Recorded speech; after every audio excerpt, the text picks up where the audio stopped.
사랑하는 기쁨의 가족 여러분, 안녕하세요. 오늘은 다같이 사도행전 23장 1절에서 11절의 말씀을 묵상하도록 하겠습니다. 바울이 공회를 주목하여 이르되, 여러분 형제들아, 오늘까지 나는 범사의 양심을 따라 하나님을 섬겼노라 하거늘. 대제사장 아나니아가 바울 곁에 서 있는 사람들에게 그 입을 치라 명하니, 바울이 이르되, 회칠한 담이여, 하나님이 너를 치시리로다. 내가 나를 율법대로 심판한다고 앉아서 율법을 어기고 나를 치라 하느냐 하니, 곁에 선 사람들이 말하되, 하나님의 대제사장을 너가 욕하느냐. 바울이 이르되, 형제들아, 나는 그가 대제사장인 줄 알지 못하였노라. 기록하였으되 너의 백성의 권리를 비방하지 말라 하였느니라 하더라. 바울이 그중 일부는 사두개인이요 다른 일부는 바리새인인 줄 알고 공회에서 외쳐 이르되, 여러분 형제들아, 나는 바리새인이요 또 바리새인의 아들이라. 죽은 자의 소망 곧 부활로 말미암아 내가 신문을 받노라. 그 말을 한즉 바리새인과 사두개인 사이에 다툼이 생겨 무리가 나누어지니, 이는 사두개인은 부활도 없고 천사도 없고 영도 없다 하고 바리새인은 다 있다 함이라. 크게 떠들세 바리새인 편에서 몇 서기관이 일어나 다투어 이르되, 우리가 이 사람을 보니 악한 것이 없도다. 혹 영이나 혹 천사가 그에게 말하였으면 어찌하겠느냐 하여 큰 분쟁이 생기니, 천부장은 바울이 그에게 찢겨질까 하여 군인을 명하여 내려가 무리 가운데서 빼앗아 가지고 영내에 들어가라 하니라. 그날 밤에 주께서 바울 곁에 서서 이르되, 담대하라. 너가 예루살렘에서 나의 일을 증언한 것 같이 로마에서도 증언하여야 하리라 하시니라. 아멘. 우리가 어제 유대인들 앞에서 자신의 지난 과거를 회상하며 바울 스스로가 왜 지금 예루살렘에 와야만 했는지에 대해 설명하는 장면을 두고 함께 은혜를 나누었습니다. 바울이 회심한 직후에 유대인들과 또 교회에 자신의 변화를 입증하고 이해시키고 싶었지만 성령이 그것을 막으시죠. 하나님께서는 바울이 이방인의 빛으로 사역할 것을, 이방인의 빛으로 바울을 부르셨기에 바울은 예루살렘에 올라가지 않고 다메섹에서 즉시로 선교의 길을 위해 떠나야 했음을 바울이 밝히게 됩니다. 그러나 이러한 반론이 무색하게 그곳에 모인 군중들은 더욱 성이 나서 바울을 처단할 것을 요구하며 영내를 소란스럽게 했습니다. 그래서 어떻게 되나요? 결국 바울을 잡아들인 천부장은 자신에게 이 문제에 권한이 없다는 것을 확인하고 유대인 사법기관인 산헤드린 공회를 소집하게 됩니다. 여기서 바울에 대한 죄를 가리고, 그리고 그것을 통해서 바울을 적법한 사법 절차에 의해 처단하거나 혹은 석방하거나 하기 위해서 천부장이 산헤드린 공회를 소집하게 돼요. 오늘 말씀은 그 공회 앞에 선 바울의 모습을 보여줍니다. 당시 산헤드린 공회의 최고 책임자는 아나니아라는 대제사장이었습니다. 어제 제가 잠깐 말씀드렸는데 성경에 등장하는 세 명의 아나니아와 삽비라, 그리고 하나님의 성령의 인도하심으로 바울에게 세례를 베푼 아나니아, 그리고 마지막 아나니아가 바로 이 사람, 바울을 심판하는 대제사장 아나니아입니다. 바울은 이 공회에서 자신의 법정에선 오늘까지 모든 일에 양심을 따라 하나님을 섬겼다라고 선언합니다. 이 말에 아나니아는 격분합니다. 나사렛 예수를 전하는 자의 입술에서 하나님을 섬겼다라고 말하는 것을 용납할 수 없었기 때문입니다. 그래서 아나니아는 바울의 입술을 치라라고 명령합니다. 그러자 아나니아를 향해 바울은 회칠한 무덤이라고 외칩니다. 왜냐하면 입술을 치는 것은 율법에 어긋나는 행위였는데, 자신의 어떤 정당함을 입증하기 위해서 아직 죄도 확인되지 않는 자신의 그 입술을 치는 것이 율법에 어긋나는 말이라고 바울은 생각한 것이죠. 진리를 탐구하고 모든 유대인을 진리 가운데로 이끌어야 할 대제사장이 오히려 종교적 허례허식에 취한 채 전혀 그들을 올바른 방향으로 이끌지 못하고 있음을 바울이 정면으로 지적한 것입니다.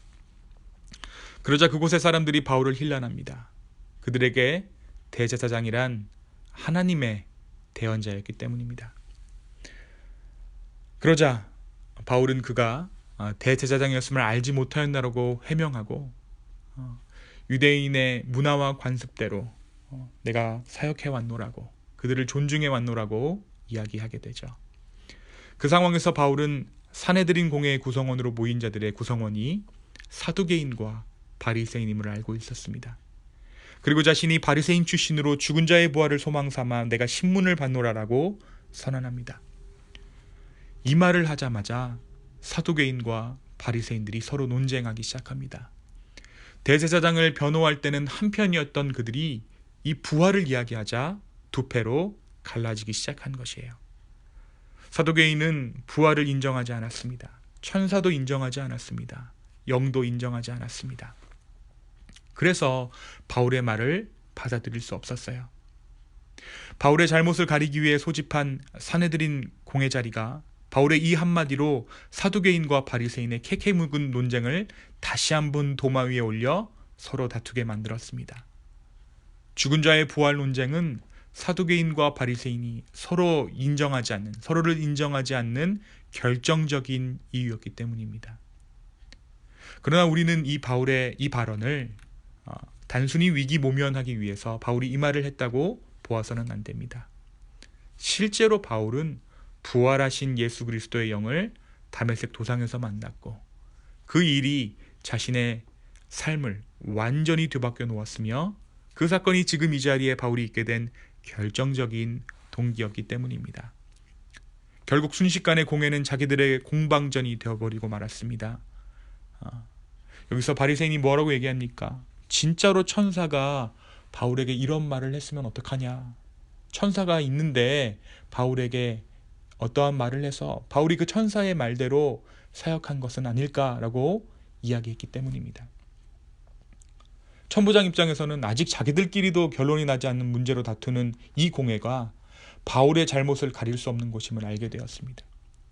이들의 광기, 종교적인 문제로 서로 다투어대는 이들의 집단 광기로는 도저히 바울을 향한 합리적인 판단을 할 수 없음을 천부장이 알게 된 것이죠.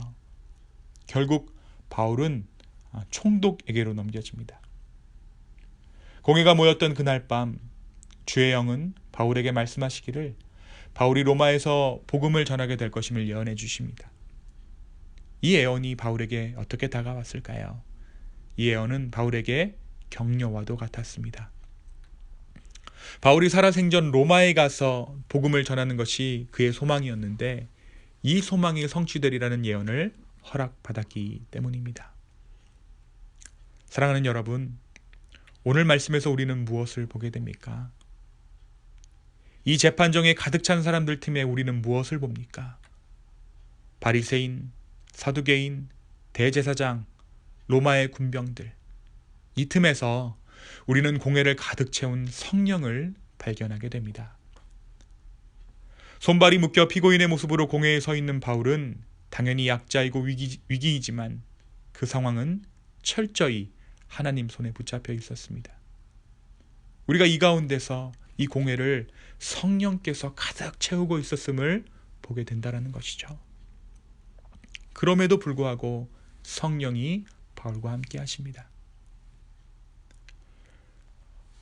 바울이 오늘 말씀 첫 구절에서 고백하듯이 이렇게 얘기하는데 범사의 양심대로 하나님을 섬겼다라고 고백하죠.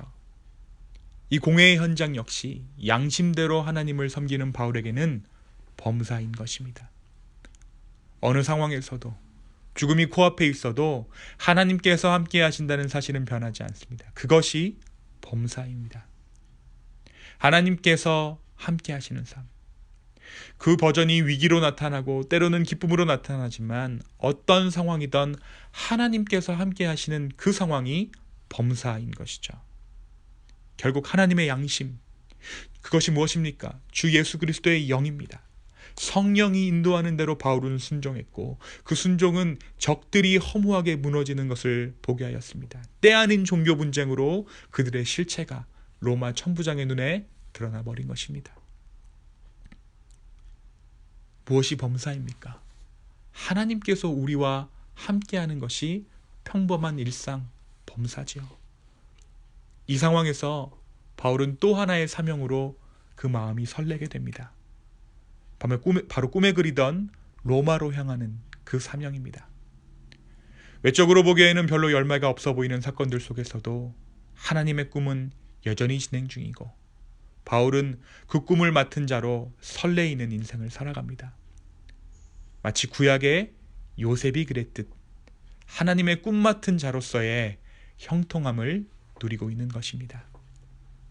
오늘 하루 우리의 삶이, 저와 여러분의 삶이 하나님의 꿈을 맡은 자로서의 삶이 되기를 소망합니다.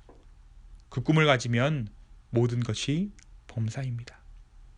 이 상황 저 상황이 다 하나님께서 함께 하시기에 범사로 여겨지게 될 것입니다. 예수님께서 말씀하신 범사에 감사하며 항상 기뻐하는 저와 여러분의 오늘 하루 되기를 예수님의 이름으로 축원합니다. 같이 기도하시겠습니다.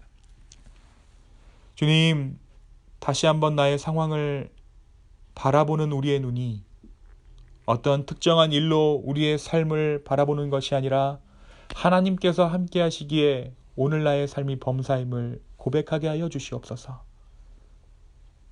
그리하여서 우리의 삶이 주님께서 주시는 그 꿈으로 설레는 인생 될 수 있기를 소망합니다. 바울이 공회 앞에서 담대하였던 것처럼 수많은 사람들 틈에 하나님의 성령이 함께 하셨던 것처럼 주여, 우리의 삶을 붙잡고 계시는 그 성령을 따라 오늘 하루 살아내기를 소망합니다. 주여, 우리를 인도하여 주시옵소서. 감사합니다, 주님. 이 모든 말씀 예수님의 이름으로 기도하였습니다. 아멘.